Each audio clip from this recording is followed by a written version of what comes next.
कहते हैं कि कानून के हाथ बहुत लंबे होते हैं और वो किसी भी मुजरिम को कहीं से भी ढूंढकर निकाल लेते हैं। लेकिन कभी कभी कानून को भी एक्स्ट्रा हाथ की जरूरत पड़ जाती है।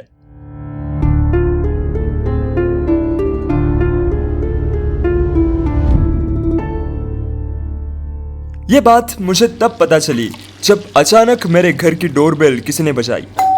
मैंने दरवाजा खोला और देखा कि सामने एक हवालदार खड़ा था। हवालदार ने मुझे कहा कि मुझे उसके साथ पुलिस स्टेशन चलना होगा। मैंने हवालदार से पूछा क्यों? उसने मुझसे बस इतना कहा कि उसके साहब मुझसे मिलना चाहते हैं।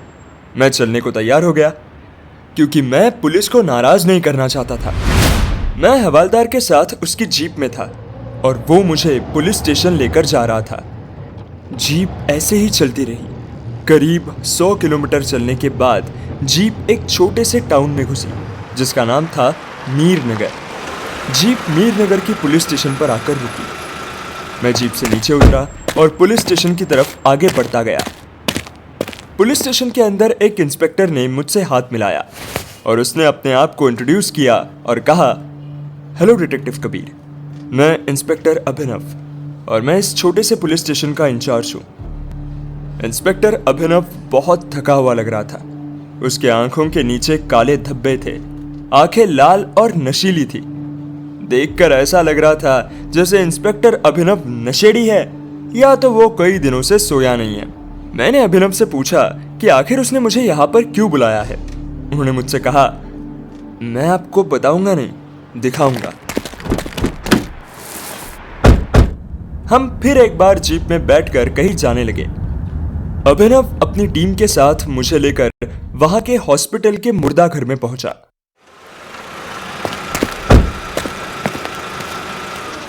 अभिनव ने मुर्दा घर के फ्रीजर से एक बॉडी बाहर निकाली और उसने बताया, क्योंकि आज तक मैंने कभी पुलिस के साथ मिलकर काम नहीं किया था, मैं जल्दी ही तैयार हो गया। अभिनव ने बताया कि उसे लगता है कि यह काम किसी सीरियल किलर का है क्योंकि इन तीनों में से 2 आदमी का क्रिमिनल रिकॉर्ड है। किलर क्रिमिनल रिकॉर्ड वाले लोगों को टारगेट कर रहा है। सीरियल किलर का नाम सुनते ही मैंने सोचा ये केस लेकर मैंने बिल्कुल सही किया। हम हॉस्पिटल से निकलकर फिर से एक बार पुलिस स्टेशन आ गए।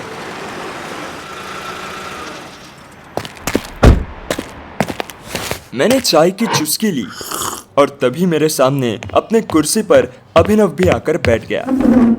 अभिनव ने मुझसे पूछा, तुम क्या सोचते हो इस बारे में?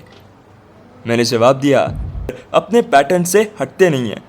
मैंने अभिनव से पूछा, क्या हमारा दूसरा विक्टिम भी अपर कास्ट का है? अभिनव ने कहा, नहीं, वो लोअर कास्ट का है। अचानक मेरे दिमाग में बहुत सारे डाउट पैदा होने लगे कि आखिर ये सीरियल किलर चाहता क्या है, उसका पैटर्न क्या है। वो अपर और लोअर कास्ट दोनों को टारगेट कर रहा है, लेकिन सबसे बड़ी बात, हमारे दूसरे विक्टिम के ऊपर कोई भी केस नहीं है। एक का प्राइवेट पार्ट गायब है, एक के हाथ और पैर। इस दूसरे विक्टिम ने ऐसा क्या किया है जिससे किलर ने उसकी जीभ निकाल ली? क्या वो किलर से पहले मिला था? क्या पर्सनल वजह से किलर ने उसको जान से मार दिया था? या फिर कुछ ऐसा था जो हमसे छुपा हुआ था? मैं इस कड़ी को सुलझाना चाहता था। तभी अभिनव ने मुझे मेरे ख्यालों से बाहर निकाला। तो बताओ डिटेक्टिव कबीर, तुम इस बारे में क्या सोच रहे हो? कुछ भी सेंस बनता हुआ नजर नहीं आ रहा है, इसीलिए मैंने तुम्हें यहाँ पर मेरी हेल्प करने बुलाया है। मैंने अभिनव से कहा, मुझे लगता है हमारा ये किलर फिर से मर्डर करने वाला है, लेकिन सवाल यह है कि वो किसे मारने वाला है और उसका जवाब हमारे पास ही है। अभिनव ने पूछा, वो कैसे? मैंने जवाब दिया कि हमारे पास उन सब क्रिमिनल केसेस की रिपोर्ट है जिसमें मेन एक्यूज्ड अभी बेल पर बाहर है। हमें ऐसे ही केस की लिस्ट तैयार करनी होगी और पोटेंशियल विक्टिम को आइडेंटिफाई करना होगा। हम अपने काम पर लग गए और काफी सारी फाइल्स में से अपने पोटेंशियल विक्टिम को ढूंढने लगे। ऐसा करने में हमें 4 दिनों का वक्त लग गया और उसके बाद हमने 3 पोटेंशियल विक्टिम को आइडेंटिफाई किया, जिसमें से पहला था मसूद, जिसका इस गांव में एक दारू का ठेका था। वो लोगों को उधार दारू पिलाता था और फिर पैसे ना मिलने पर उन्हें जान से मार देता था। हमारा दूसरा पोटेंशियल विक्टिम था लाला लाल सिंह, जो यहाँ का एक महाजन था। जो गरीब लोगों को बहुत ज्यादा ब्याज पर पैसे देता था और पैसे ना मिलने पर उनकी जमीन हड़प लेता था, उनको कोड़े मारता था और जान भी लेता था। और हमारा तीसरा पोटेंशियल विक्टिम था अक्षय, एक 25 साल का लड़का जिस पर ड्रग्स बेचने का इल्जाम था, लेकिन अभी तक प्रूव नहीं हुआ था। हम अपने पोटेंशियल विक्टिम्स को पहचान चुके थे। अब हमारा काम था इन तीनों को यह बताना कि उनकी जान को खतरा है और साथ में उन तीनों को किसी सेफ प्लेस में रखना। हम सबसे पहले मसूद के घर गए और उसे सब कुछ समझा दिया। हमारी बात सुनकर वो थोड़ा डर गया, लेकिन बाकी दो के साथ ऐसा नहीं था। वो हमारे साथ चलने को तैयार ही नहीं हुए। लेकिन अभिनव ने फैसला किया कि वो लाला लाल सिंह के यहाँ रुकेगा, एक कांस्टेबल मसूद के साथ एक सेफ हाउस में रहेगा और अक्षय पर साहिल नजर रखेगा। हम वहां से जाने लगे, तभी अचानक अभिनव लड़खड़ा गया और वो नीचे गिर गया। अभिनव की तबीयत ठीक नहीं थी, इसलिए मैंने फैसला किया कि अभिनव को आराम करना चाहिए और लाला लाल सिंह पर मैं नजर रखूंगा। पिछले 3 मौतें लगभग 15 दिनों के गैप में हुई थी और इन सब में हमारा 1 हफ्ता बीत गया था, इसलिए अभी भी हमारे पास 1 हफ्ते का वक्त था। अब हमें बस इंतजार करना था कि वो किलर कब स्ट्राइक करता है। पहली रात मैंने पहरा दिया, लेकिन लाला लाल सिंह के साथ कुछ भी नहीं हुआ। अगली सुबह अचानक से मेरा फोन बजा। मुझे अभिनव ने कॉल किया था। कॉल पर अभिनव ने मुझे बताया कि मसूद का मर्डर हो गया है।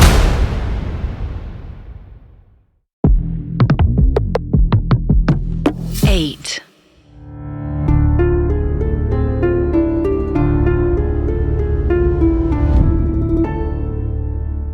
मैं रात भर लाला लाल सिंह के घर पर नजर रख रहा था और सुबह मेरे फोन पर एक कॉल आया।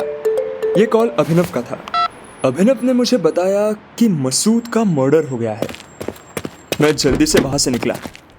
मैं जीप में बैठा और सेफ हाउस की तरफ जाने लगा।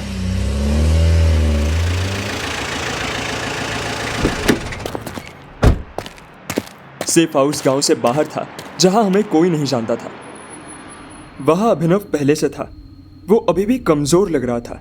अभिनव सीधा मुझे लाश के पास लेकर गया। पता नहीं क्यों उसमें से एक अजीब सी स्मेल आ रही थी। सेफ हाउस की खिड़की टूटी हुई थी और कांच चारों तरफ बिखरे हुए थे। लाश कमरे के बीचों बीच पड़ी थी और उसका पेट फटा हुआ था और चारों तरफ सिर्फ मक्खियां भिनभिना रही थी। मैं लाश को देख रहा था। थोड़ी देर देखने के बाद पता चला कि इस बार लाश का लीवर गायब था। मैंने यहां पर पहरा दे रहे कांस्टेबल को अपने पास बुलाया। मैंने उससे पूछा, इतना सब कुछ हो गया, तुम्हें कुछ पता क्यों नहीं चला? आखिर रात भर तुम कहाँ थे? कांस्टेबल ने जवाब दिया, साहब मैं तो रात भर यहीं पर था, लेकिन पता नहीं मुझे इतनी तेज नींद कहाँ से आ गई। जब सुबह नींद खुली तो लाश देखी तो मैंने अभिनव साहब को फोन कर दिया। अभिनव ये सुनते ही गुस्सा हो गया। वो कांस्टेबल पर बुरी तरह चिल्ला रहा था, लेकिन मैं समझ गया था कि कांस्टेबल को इतनी गहरी नींद क्यों आई थी। मैंने कांस्टेबल से पूछा, रात में तुमने कुछ बाहर का खाया या पिया था क्या? उसने जवाब दिया, हाँ साहब, रात को मैंने यही पास की टपरी से चाय पी थी और उसके बाद ही मैं गहरी नींद में सो गया।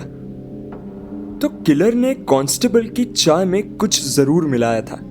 मैंने कांस्टेबल से पूछा कि तुम्हारे पास चाय लेकर कौन आया था? उसने बताया कि एक छोटू उसकी चाय लेकर आया था। अभिनव वहीं रुका ताकि वो एम्बुलेंस को बुला सके और उन्हें सब कुछ समझा सके। मैं सीधा उस चाय की टपरी पर पहुंच गया। वहां के मालिक से छोटू के बारे में पूछा। छोटू चाय देने गया हुआ था। उस छोटू के आने के बाद मैंने उससे पूछा, बेटे कल रात इस आदमी को तुम ही चाय देकर आए थे ना? उसने हाँ में जवाब दिया। मैंने आगे पूछा, क्या कल तुम किसी ऐसे आदमी से टकराए थे जिसने तुम्हारी चाय में कुछ मिला दिया हो? उस लड़के ने कहा कि उसे मिलाने का तो कुछ नहीं पता, लेकिन हाँ, रात को चाय ले जाते वक्त एक आदमी जरूर आया था जिसने उसके पैर पर पैर रख दिया था। उसने आगे बताया कि अपने पैर को देखने के लिए उसने चाय के कप को नीचे रख दिया था। यह सुनते ही मैं उसी वक्त समझ गया कि किलर ने अपना काम कर दिया था। मैंने उस छोटू से पूछा कि वो दिखने में कैसा था। उसने जवाब दिया कि अंधेरा था और उसने काले रंग के कपड़े पहने हुए थे। उसका चेहरा इतना याद तो नहीं है, लेकिन फोटो देखकर बता सकता है। अभिनव ने वहां पर एम्बुलेंस बुलाई और डेड बॉडी को उस सेफ हाउस से हॉस्पिटल भिजवा दिया। अब हम सब लोग जीप में बैठकर पुलिस स्टेशन की तरफ बढ़ने लगे।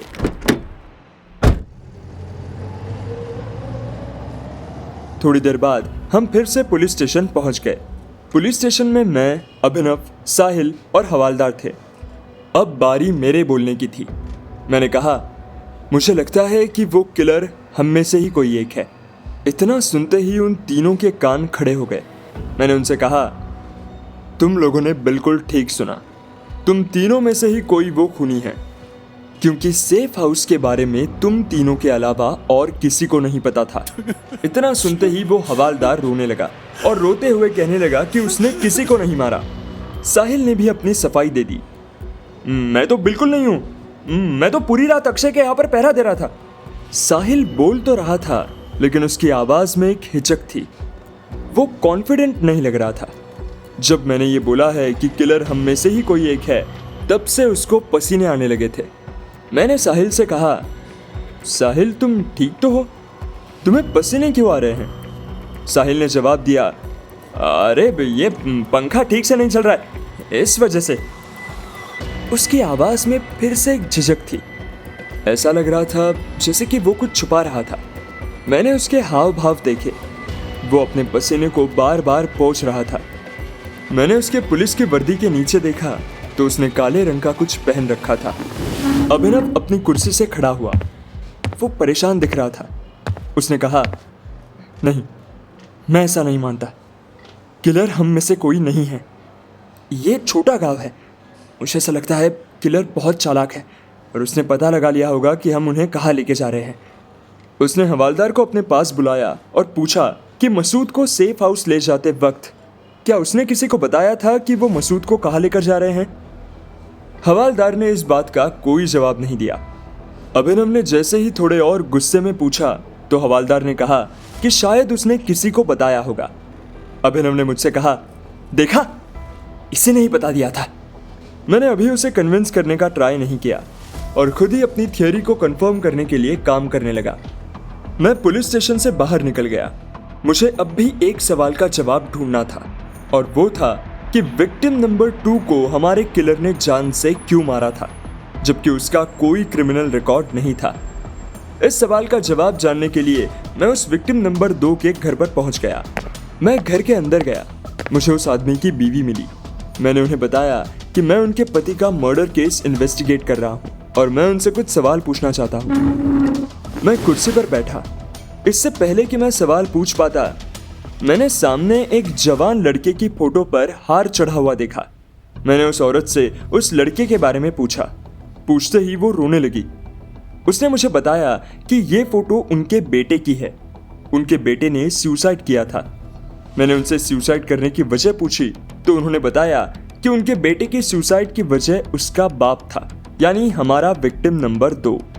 उनके बेटे को पढ़ने का शौक था, लेकिन उसका बाप चाहता था कि वो मजदूरी करे और घर में 4 पैसे लाकर दे। वो लड़का काम भी करता था, लेकिन उसका बाप उसके पैसों की दारू पी जाता था। फिर एक दिन उनके बेटे ने अपनी कॉलेज के एडमिशन की फीस मेहनत से जमा की थी और उसके बाप ने उन पैसों की दारू पी ली और ये सदमा उनके बेटे को बर्दाश्त नहीं हुआ, इसलिए उस लड़के ने सुसाइड कर लिया। उस औरत ने आगे बताया कि वो अपने पति की कंप्लेंट लेकर पुलिस स्टेशन गई थी, जहां पर उसने इंस्पेक्टर अभिनव से कहा था कि उनके बेटे की मौत का जिम्मेदार उसका पति है, लेकिन अभिनव ने कुछ नहीं किया। तो ये थी कहानी। क्योंकि विक्टिम नंबर 2 बहुत शराब पीता था, इसलिए हमारे किलर ने उसकी जुबान निकाल ली। अब मुझे उसकी मौत सेंस बनाती हुई नजर आ रही थी। उसके बाद मैं सीधा अक्षय के पास गया, क्योंकि मुझे उसे कुछ बताना था। मैंने उसके घर का दरवाजा नॉक किया। अक्षय ने दरवाजा खोला। वो मुझे देखकर खुश नहीं था। वो चाहता था कि मैं वहां से चला जाऊं, लेकिन मैंने उसे बताया कि मसूद का मर्डर हो गया है और अगली बारी उसकी है। अक्षय वैसे तो गांव में रहता था, लेकिन आराम की उसके पास सारी सुविधा थी। उसने मुझे कोल्ड ड्रिंक ऑफर की। मेरी बात सुनकर अक्षय डर गया था। उसने मुझसे बोला, तुम लोगों की लापरवाही की वजह से मसूद की जान चली गई है। कल मेरी भी जान जा सकती है, क्योंकि तुम्हारा वो इंस्पेक्टर रात को अपनी ड्यूटी छोड़कर भाग गया था। इतना सुनते ही मेरे कान खड़े हो गए। मैंने उससे पूछा, क्या तुम साहिल की बात कर रहे हो? वो रात को यहाँ पर नहीं था? अक्षय ने कहा नहीं, और अब मुझे सब कुछ समझ में आ रहा था। हम सब फिर एक बार पुलिस स्टेशन में इकट्ठा हुए। अभिनव अभी भी ठीक नहीं लग रहा था। वो पहले से ज्यादा थका हुआ था। मैंने किसी को ये नहीं बताया कि साहिल रात को अपनी ड्यूटी पर नहीं था। अभिनव ने फैसला किया था कि आज वो खुद पहरा देगा, और वो लाला लाल सिंह के घर चला गया। साहिल अभी भी अक्षय के यहाँ नजर रख रहा था, और आज रात मैं फ्री था। आधी रात होते ही मैं साहिल के घर में घुस गया और उसके घर की तलाशी लेने लगा। मुझे वहां पर कुछ नहीं मिला, लेकिन टेबल पर एक गिफ्ट रखा हुआ था। घर में एक छोटा सा फ्रिज था। मैंने फ्रिज खोला और चौंक गया, क्योंकि उस फ्रिज के अंदर एक कटा हुआ लीवर रखा हुआ था। इतने में उस घर में कोई और आया, और वो साहिल था। उसने काले रंग के कपड़े पहने हुए थे, और मुझे देखकर वो बुरी तरह चौंक गया। मैंने उसे कहा, अच्छा हुआ तुम मुझे यहां पर मिल गए। देखो मुझे यहां पर क्या मिला है, एक लिवर। साहिल सफाई देने लगा। उसने कहा, वो लिवर बकरी का है, जिसे वो आज शाम को ही लेकर आया है। फिर मैंने उसके काले कपड़ों का राज पूछा। उसने बताया कि ये काले कपड़े पहनकर वो अपनी गर्लफ्रेंड से मिलने जा रहा है, क्योंकि उसकी गर्लफ्रेंड एक ऊंचे कास्ट की है। वो हमेशा उसे इसी तरह मिलता है। लेकिन मैं उसकी बात पर विश्वास नहीं करने वाला था। मेरा फोन फिर से बजा। इस बार भी अभिनव ही था। उसने मुझे बताया कि लाला का भी मर्डर हो गया है। फिर मुझे विश्वास हुआ कि हमारा किलर साहिल नहीं है। जीप में बैठकर हम लाला के घर पहुंच गए। लाला घर में अकेला था, क्योंकि उसने अपने परिवार को गांव से बाहर भेज दिया था। मैं भागते हुए लाला की लाश की तरफ गया और देखा कि उसकी चमड़ी उधड़ी हुई थी। मैंने अभिनव से पूछा, ये कैसे हो गया? तुम आखिर थे कहां? अभिनव ने जवाब दिया, मुझे नहीं पता, मैं यही था, और आंख खुली तो लाला का मर्डर हो गया था। मैंने उससे सवाल किया कि तुमने भी कुछ पिया था क्या? उसने ना में जवाब दिया। उसने सिर्फ इतना बताया कि वो यहीं पर बैठा हुआ था, और अचानक सब कुछ काला हो गया। और जब उसे होश आया तब लाला मरा हुआ था। एम्बुलेंस फिर से एक बार आई और लाला की लाश को लेकर चली गई। अभिनव ब्लैकआउट को एक्सपीरियंस कर रहा था। इसमें इंसान कुछ समय के लिए अपनी याददाश्त भूल जाता है। शायद इसी बात का फायदा उठाकर किलर ने लाला की जान ले ली थी, लेकिन इसके बारे में किसी को नहीं पता था। ये केस उलझता ही जा रहा था। लेकिन अब मुझे एक लीड मिल गई थी। मैं उसी चाय टपरी पर वापस गया और उसी छोटू को एक फोटो दिखाकर कहा, उस रात यही आदमी था क्या जो तुझसे टकराया था? छोटू ने फोटो देखते ही उसे पहचान लिया। मैं अक्षय के घर पर गया और उसे वही फोटो दिखाकर बोला कि आज रात शायद तुम्हारी जान खतरे में है। अगर ये बंदा यहाँ पर आए तो तुम मुझे बता देना। मैंने उसके पास अपना एक नंबर दिया। फिर मैंने अभिनव और साहिल को समझाया कि उनके पास उस किलर को पकड़ने का आज ही मौका है। मैंने अभिनव से कहा कि आज ही किलर दोबारा स्ट्राइक करेगा। अभिनव से मैंने कहा कि उसकी तबीयत खराब है, इसलिए उसे आराम करना चाहिए, वरना उसकी वजह से फिर हम अपने किलर को पकड़ने का मौका खो देंगे। अभिनव मान गया। मैंने साहिल को फिर से आज रात अक्षय के यहाँ पर रुकने को बोला और बोला कि अगर वो वापस आया तो सीधा पुलिस स्टेशन आए, आज अपनी गर्लफ्रेंड से मिलने ना जाए। मैं रात को पुलिस स्टेशन में ही बैठा था और आधी रात को साहिल भी वहां पर आ गया। मैंने उससे पूछा, तुम्हें अभिनव ने यहाँ पर आने के लिए बोला है ना? साहिल चौंक गया और बोला, हाँ। मैंने उसे जीप निकालने के लिए कहा और हम लोग तुरंत अक्षय के घर पहुंच गए।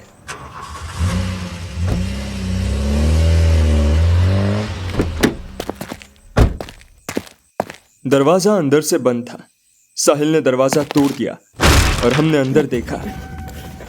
अभिनव काले कपड़ों में अक्षय को पूरी तरह से मार रहा था। मैं चिल्लाया, अभिनव! अभिनव ने मेरी तरफ देखा और मुस्कुराकर बोला, यहाँ कोई अभिनव नहीं है, मैं प्रतिशोध हूं। अभिनव बिल्कुल अलग लग रहा था। ऐसा लग रहा था जैसे उसके ऊपर कोई आत्मा सवार थी। मैंने और साहिल ने अभिनव को रोकने की कोशिश की। अभिनव को हमने जमीन पर गिराया। मैंने उसे बेहोश होने का इंजेक्शन दे दिया। बेहोश होते ही हमने उसे कुर्सी से बांध दिया और जब उसे होश आया तो अपने नॉर्मल अंदाज में उसने कहा, तुमने मुझे बांध कर क्यों रखा है? छोड़ो मुझे। मैंने सच्चाई सबके सामने लानी शुरू की। मैंने अभिनव से कहा, अभिनव, तुम हमेशा थके रहते हो, हमेशा ही नींद में रहते हो। कभी सोचा है क्यों? क्योंकि तुम्हें मल्टीपल पर्सनालिटी डिसऑर्डर है और तुम्हारी एक पर्सनालिटी, प्रतिशोध, हमारा किलर है। अभिनव को कुछ समझ में नहीं आ रहा था। मैंने उसे समझाया, जब तुम ब्लैकआउट होते हो तो तुम्हारी दूसरी पर्सनालिटी टेक ओवर कर लेती है और मर्डर करके वापस चली जाती है। उसको पूरा विश्वास दिलाने के लिए मैंने उससे पूछा, तुम्हें याद है तुम यहां पर कैसे आए? इस सवाल का अभिनव के पास कोई जवाब नहीं था। साहिल से हेडक्वार्टर फोन करवा के मैंने बाकी पुलिस वालों को बुला लिया। अभिनव को एक साइकेट्रिस्ट ने इवैल्यूएट किया और मेरा शक सही निकला। बचपन में अभिनव के घर वालों को कुल्हाड़ी से किसी ने उसके सामने मार दिया था। उसके माइंड पर, उसके पर्सनैलिटी पर हुआ ये गहरा घाव था। ऐसे ही अन्याय के खिलाफ लड़ने के लिए वो पुलिस वाला बना, लेकिन असल में अभिनव एक सीधा साधा, ईमानदार इंसान था। इसलिए पुलिस की ड्यूटी भी वो कानून के दायरे में रहकर करता था। लेकिन उस वजह से उसके माइंड को रिवेंज का सेटिस्फैक्शन नहीं मिलता था और तब से ये इंटरनल क्लैशेस शुरू हो गए और अभिनव मल्टीपल पर्सनैलिटी डिसऑर्डर का शिकार बना और उसकी ये पर्सनैलिटी ही सब खून कर रही थी। अभिनव ने अपने आप को पुलिस के हवाले कर दिया और इस तरह ये केस भी खत्म हुआ। आपसे फिर मिलेंगे एक नए केस में। तब तक के लिए सुनते रहिए डिटेक्टिव कबीर।